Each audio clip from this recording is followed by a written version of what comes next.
In American society, money is a taboo topic. We're taught at a young age it's improper to talk about it, but we're also bombarded with messages about the power and importance of money in our everyday lives. And by not talking about it, we miss out on the skills and lessons we need to effectively understand and financially plan. That changes today. Welcome to Money Tales. Hosted by Sandy Brager and Cami Doder, Money Tales brings more than 35 years of combined professional experience in personal finance to demystify money and demonstrate what it's like to speak openly about personal financial matters. Join us each episode as they interview modern-day movers and shakers about how money decisions intertwine with their daily lives in order to give you better insight into productive financial conversations. Subscribe today and register for our blog Fathom at aspiriant.com/podcasts to increase your money mojo. And now, here's Cami and Sandy. Jeanette Bronée joins us this week on Money Tales.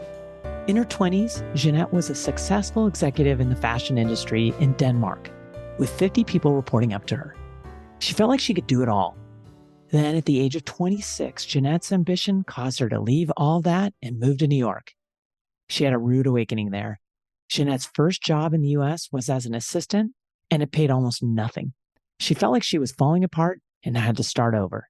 This forced Jeanette to search for who she was and explore what she was doing and how she was going to take care of herself. Today, Jeanette is an internationally recognized self-care mindset expert. She has spoken at the United Nations, given keynotes across the U.S., and has spoken to audiences on 5 continents. Jeanette is rethinking self-care in the workplace as the foundation for peak performance, engagement, and a culture where people belong and work better together. Her new book, The Self-Care Mindset, Rethinking How We Change and Grow, Harness Well-Being, and Reclaim Work-Life Quality, provides tools to harness our human advantage to grow through adversity. Here are 3 key money topics Jeanette hits on in this conversation. First, while we need to feel safe and make money to take care of ourselves, be cautious of falling into the trap of working too much. Second, don't let fear be a driving motivator. Our power comes from what we care about. And third, Jeanette doesn't believe that you need to banish your inner critic. Instead, listen to it and acknowledge the concerns. Also realize that you are more control than you think, and that will give you confidence. We hope you share this episode with a friend, and please subscribe to Money Tales on your favorite podcast platform. Now, onto our conversation with Jeanette Bronée. Welcome to the Money Tales podcast. I'm Cami Doder. And I'm Sandy Brager. Cami, I am just back from retreat with a board that I serve on, a nonprofit board. One of the conversations that came up during a diversity, equity, and inclusion conversation was the idea of creating brave spaces for conversation. And I really like that idea. And of course, my mind went straight to money. Yeah, right. Because oftentimes when we talk about having money conversations, which can be challenging for some people, we talk about how important the space for the conversation is and making sure that you create time and space, both physical space and non-physical space, kind of where you're clearing your head and you're coming at it with an orientation that will be helpful for you to help you ease into the conversation. And oftentimes the idea of safe space comes up. But for those who are hesitant to have money conversations, my brain has been thinking, well, maybe we should start calling them brave spaces. Instead of safe spaces, I like that. And does it mean anything different? It could. I mean, I think it could. Mm-hmm. With safety, there's emotional safety and physical safety, whereas brave sort of gets you into that mindset of feeling like you can be vulnerable and you can feel more confident. And the word safe almost just crept out of my mouth. But it's just so you feel oriented toward the money conversation a little bit differently. Sandy, where does the magic happen? Outside of your comfort zone. This is a Sandyism, and I love it. It's a great phrase, and I embrace that, creating brave spaces. Folks can think about having brave and productive money conversations. Our guest today may have some thoughts on this as well.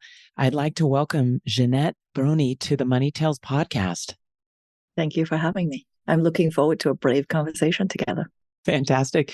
Jeanette, would you introduce yourself and provide a couple pivotal moments that have taken place in your life that really impacted who you are today. Sort of quick little intro here. I was born. I think that that's a pivotal moment, right? It is a pivotal moment. But actually what happened was that I almost died at birth. And so there is something that has always been there with me. Now that you're talking about brave and safe spaces, I think there's always been a little bit of that sense of feeling safe in the world that has always stuck with me. I wasn't going to start with that, but hey, because you started out with the brave conversations, I thought, hey, why not? And I think throughout my life, I've almost drowned at 5. I almost died in a car crash at 7. There's been a little bit of like a test on life. Those moments have probably created this very survivor mentality in my being in many ways. Deciding to leave and go to New York at 26, I was born in Denmark. So I grew up in a well-being society that is actually about feeling safe. And I felt very brave when I was in Denmark because I felt like I had that safety net under me. And I also had my parents who would sort of say, hey, try it. Or at least my dad did. My mother was more like, why do you always have to do these crazy things? And so when I left for New York at 26, I had a rude awakening.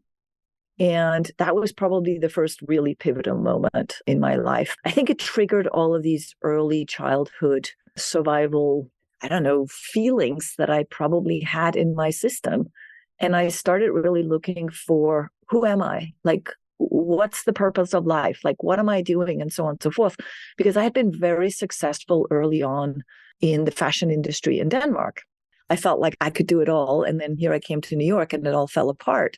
And I had to start over. I was paid almost nothing in a job as somebody's assistant. And I had left a job where I was an executive at an early age in Denmark and running a retail organization with 50 people working under me. It was a real shift and change. And it was a real questioning of what am I doing and how am I taking care of myself? Because I also ended up with no money, having sold everything. So I had nothing to go back to.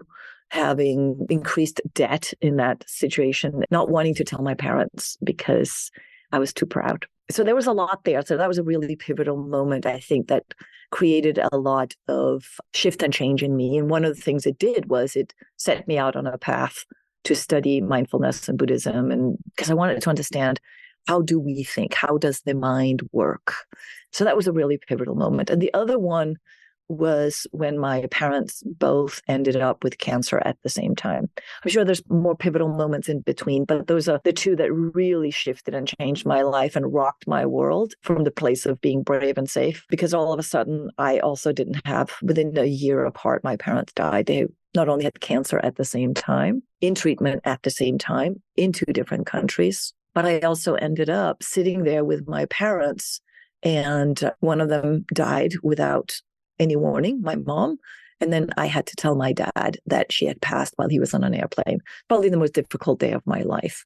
Oh, geez. And then knowing that he was also then dying shortly after, we were told that there was nothing more they could do for him. And so that also really rocked my world. And so at the time, I was in the fashion business. I decided to leave my job as a burned out fashion executive and started studying health and well-being because I believe that it was important that we learned how to be busy and healthy and successful all at the same time.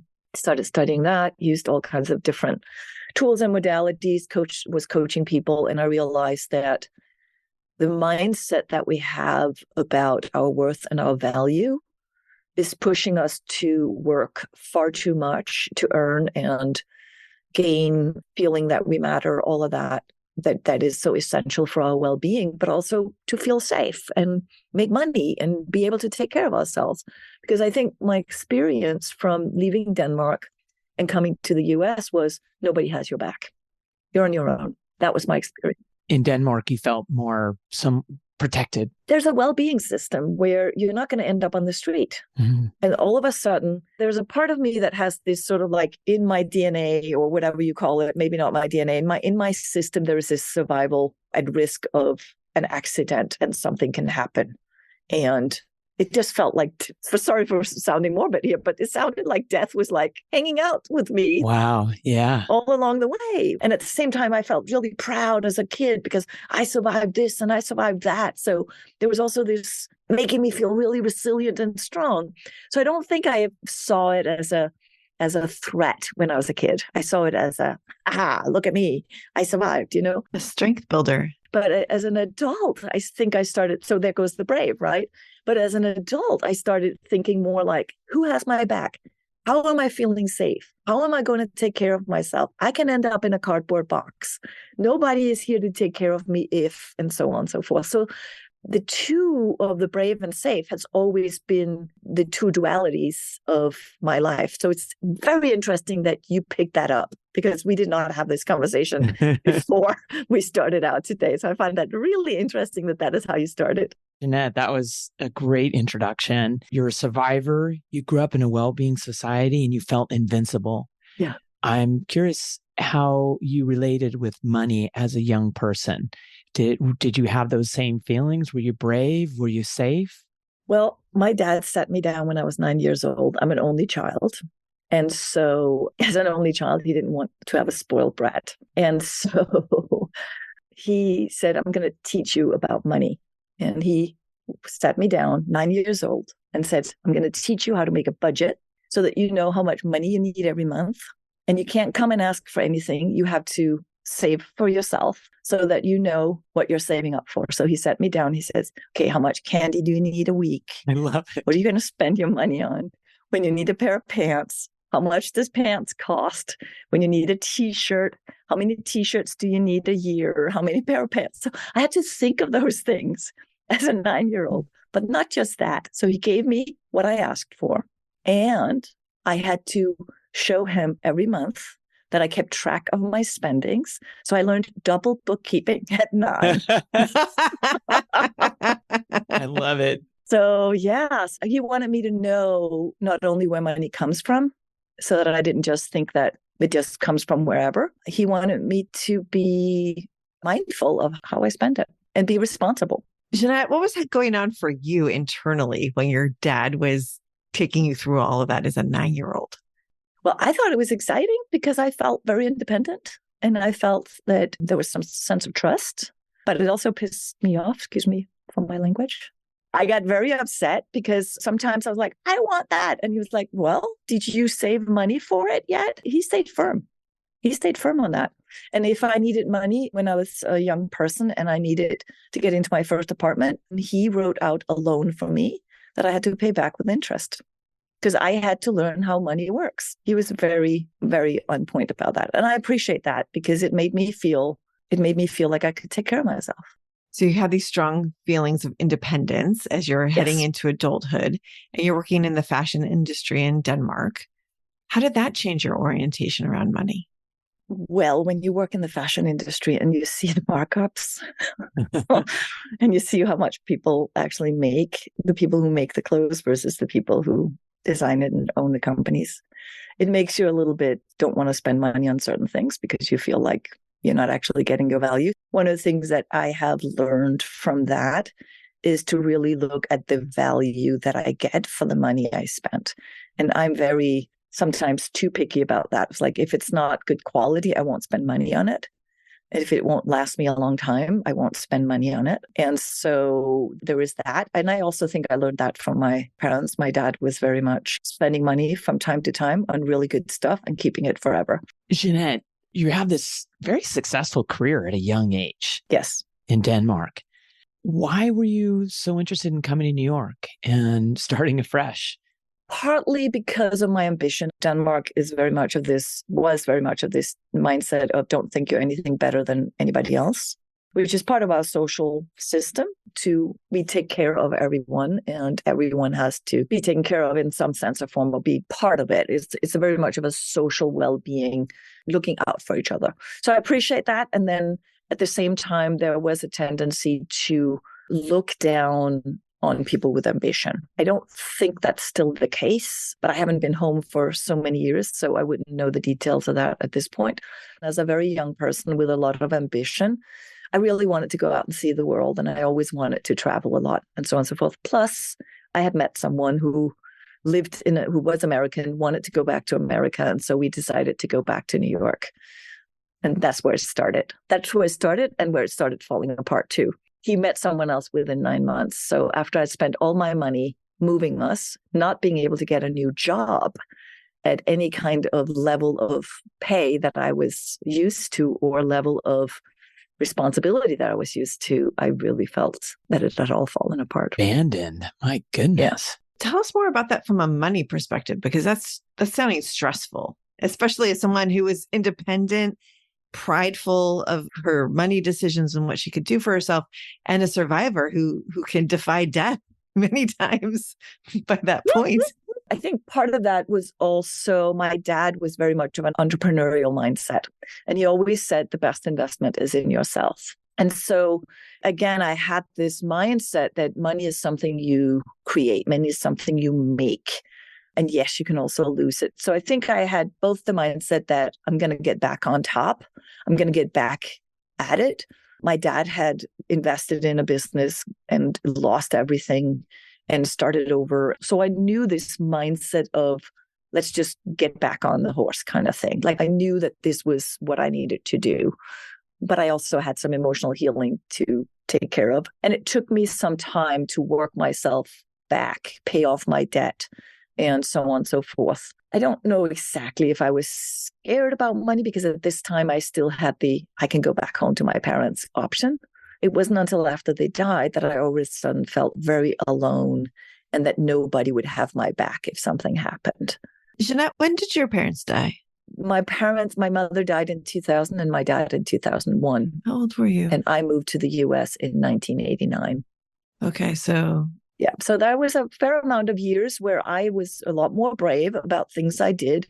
And I had this, well, if all else fails, I can go back home and they will have my back. I had that, felt like my safety net.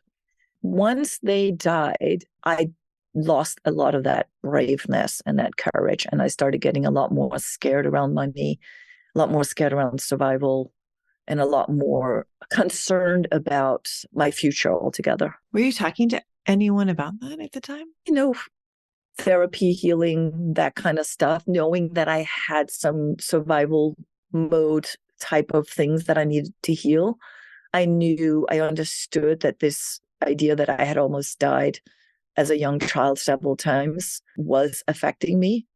And right before my parents got sick, I also had a scuba diving accident in the Galapagos where I felt like I had this moment where I had a choice if I was going to fight to live or if I was just going to take a breath and that would be gone. And in that moment, I was like, I can't do that to my parents. And then I basically fought for it. And I realized in that moment that fear is not a driving motivator. That is not where our power comes from. Our power comes from care. Our power comes from what we care about. I think that has informed a lot of the ways I work around money at this stage. Now, after coaching for about 15 years, I stepped into being a keynote speaker. I think of myself as a culture strategist in the sense that I help people and leaders create healthier cultures. And I'm also an author of the book called The Self-Care Mindset. I really appreciate you sharing this feeling of not having the safety net anymore. And that must have just been really a scary time. Would you describe how you felt as you came through it? And were there any tools you used to get more that confidence back? Because when I look at you now and I see all that you've done, the confidence is back. You're out to conquer the world. How did you work through this? I think it's a continuous effort. And I think I still need to remind myself on certain days that I can figure this out. If all else fails, I'll still figure it out. I still have to remind myself on certain days that if I'm not going to be as successful as I hope to be, being a keynote speaker and an author at this stage in my life, I turned 60 this year, I don't have much time left to secure my old age, so to speak. So I do think that I'm not just confident now. I think it's looking at it when the fear shows up and then working with that fear and saying, okay, I see you. I get that you're scared right now. I know that you are concerned that you're not going to be taking care of yourself when you're older. What do you need right now? so that you can feel more confident. And then I go through, okay, I need to make sure that I save more money. I need to make sure I look into other ways of securing myself in different ways. I need to, whatever I need to do right now to feel more confident about my safety around money. I don't think that's going to be, oh, now I'm confident, now it works out. I think this is, I'll wake up in the morning and be like scared. And then I have to work with that and be like, okay, what can you do today to feel more confident and safe? What can you do today to be more brave? That is I think it's a continuous conversation. I don't think confidence is a place we land on. I think it's a reminder to ourselves of what we're capable of. I don't think we just end up confident and now we got it.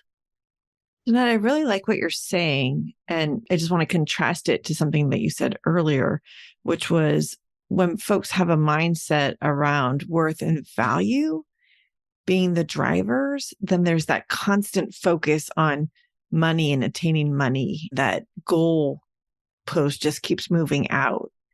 And it sounds like the big shift for you is really now to focus on what you most care about and determine on a daily basis, it sounds like, how money fits in. Yeah. As you look back on your life, tell us more about how that shifted the decisions you've been making about money. Well, leaving the fashion industry and starting over was certainly a decision that money isn't the driving force in my life. Happiness is, and being of service is. So that was number one. I took let's just say, a very big pay cut to go back to school. And when I left my practice and said, I want to change the way we work, I want to become a keynote speaker, that was yet again a huge investment. I remember going up to the teachers or the coaches that I was considering signing up for a professional program to learn how to be a professional speaker. I remember walking up there and it was so much money and I started crying. I said, I'm really scared. I don't know if I can do this, but I really want to do this. This is what I believe I need to do next. And when I got that credit card bill, I was just like, oh my God. And so there was this constant, I just need to make money to pay for this. And then again, coming back home, continuously coming back home. And I think that's what we also need to do at work every single day, saying, what do I really care about? What is this for? What is the impact I'm hoping to make in the world? And then trust that if that is our driving force, we will figure out how to sustain ourselves economically. I've many times looked at people that I'm looking at them, I'm going, I could probably have been in that position. I could probably have been really high up in the ranks at a company. I could probably have been that. I look at other people that are younger than me and making more money as a keynote speaker than me. And I just remind myself, listen, I keep wanting to be able to look myself in the mirror every day and saying, I'm driven by what I care about, not what I fear. And what I fear is I can't survive and make enough money to take care of myself. That would be the fear, and that would make me make choices that would not be healthy for me. Versus what I care about is that I can take care of myself, that I make impact in the world, that I am of service. And then I need to learn to trust that I'll figure it out. Because I can't trust the future. The future has not shown up for me so far, right? But I can trust that I'll figure it out when I get there. Jeanette, what's going through my mind is the budgeting. The budgeting course your dad taught you at age 9, because what I hear from you now is that you're measuring success not by the dollars, not by the dollars in the budget, but instead by these value-driven ideas. And so I'm wondering, have you created a wellness budget for yourself? Maybe I need to do that a little bit better. I have it in the back of my mind, I think. I have still this idea in the back of my mind. How much money can I spend every month on going out for dinner? How much money can I spend every month on something for myself?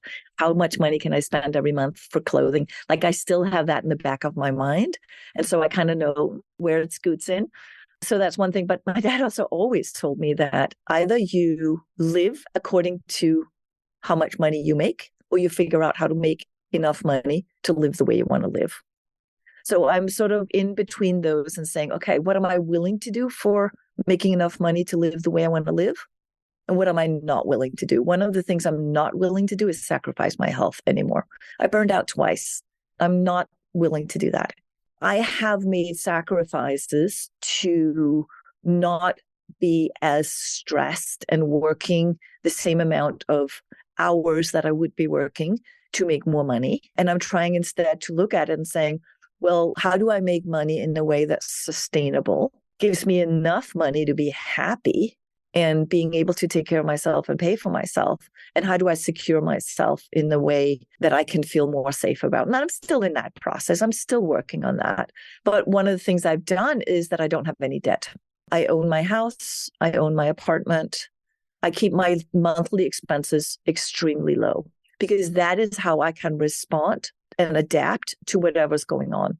If I don't make a lot of money one month, I can be more frugal. If I make more money one month, I can decide if I want to spend more money.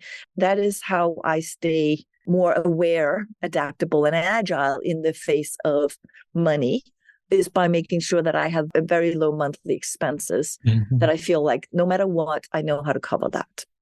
Jeanette, this has all been such a great conversation. Writing your book, The Self-Care Mindset, it feels to me that a lot of what you're talking about with yourself is probably what you've written about in your book.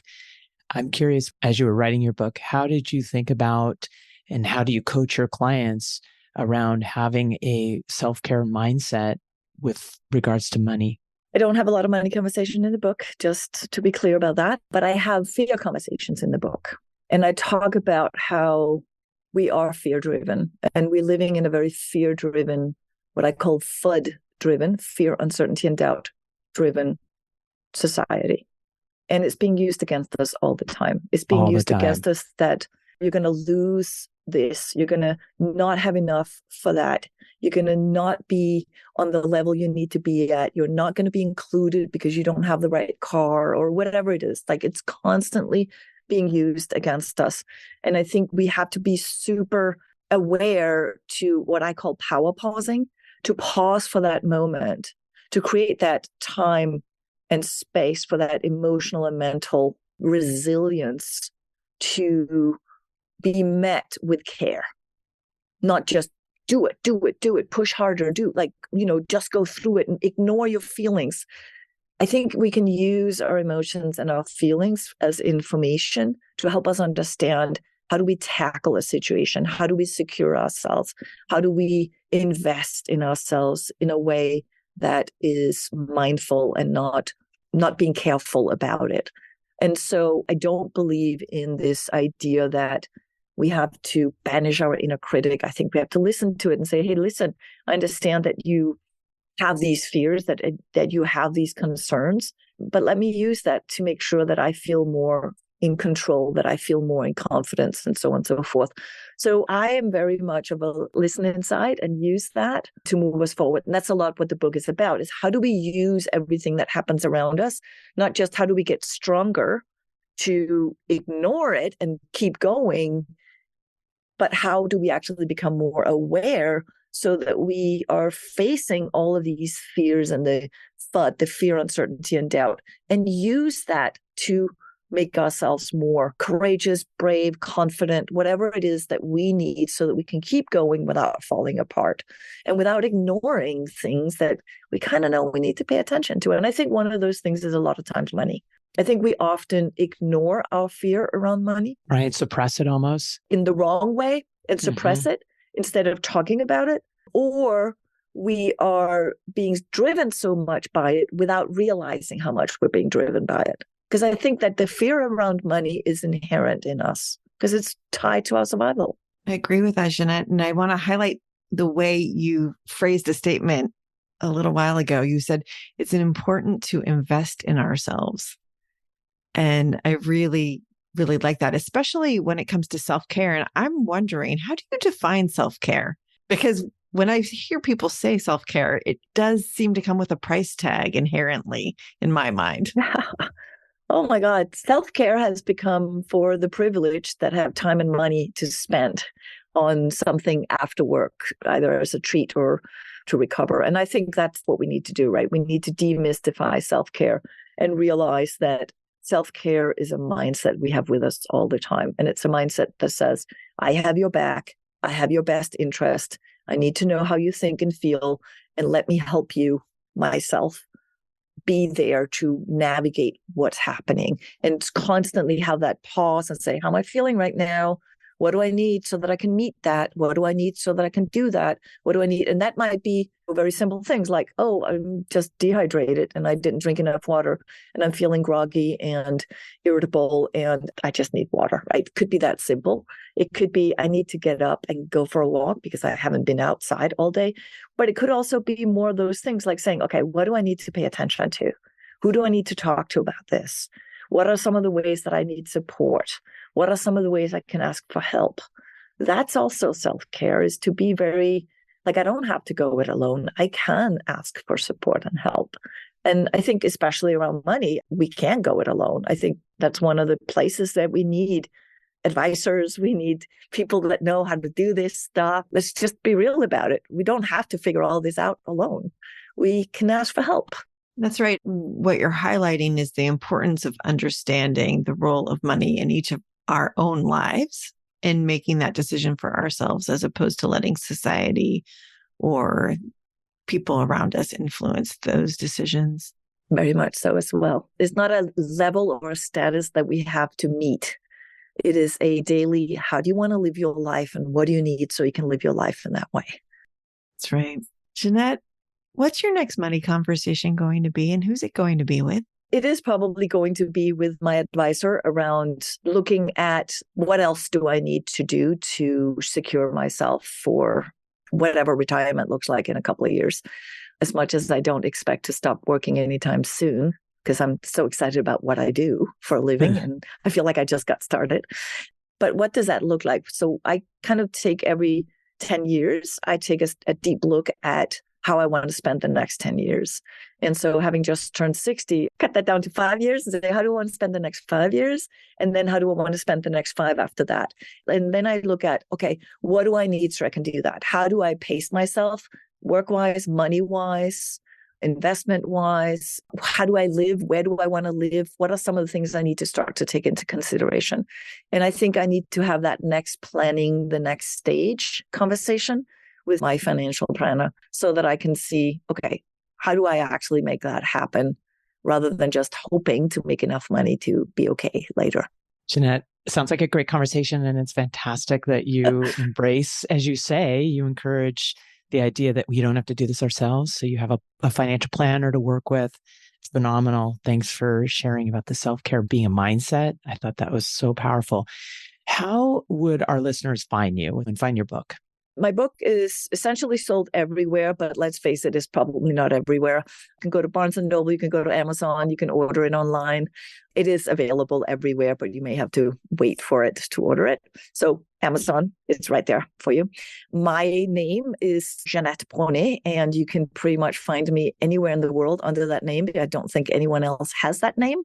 It's not Danish, if anybody's wondering. It is French. My ancestors were French. So even though I'm born in Denmark and completely Danish, my name is French, hence the Jeanette Bronée pronunciation. You can find me at JeanetteBronée.com. And you can find me on LinkedIn under that name. You can find me on Twitter at that name. You can find me anywhere on that name. Excellent. Jeanette, what a wonderful conversation. Thank you again for sharing so much of yourself with us on Money Tales. Thank you for the brave questions.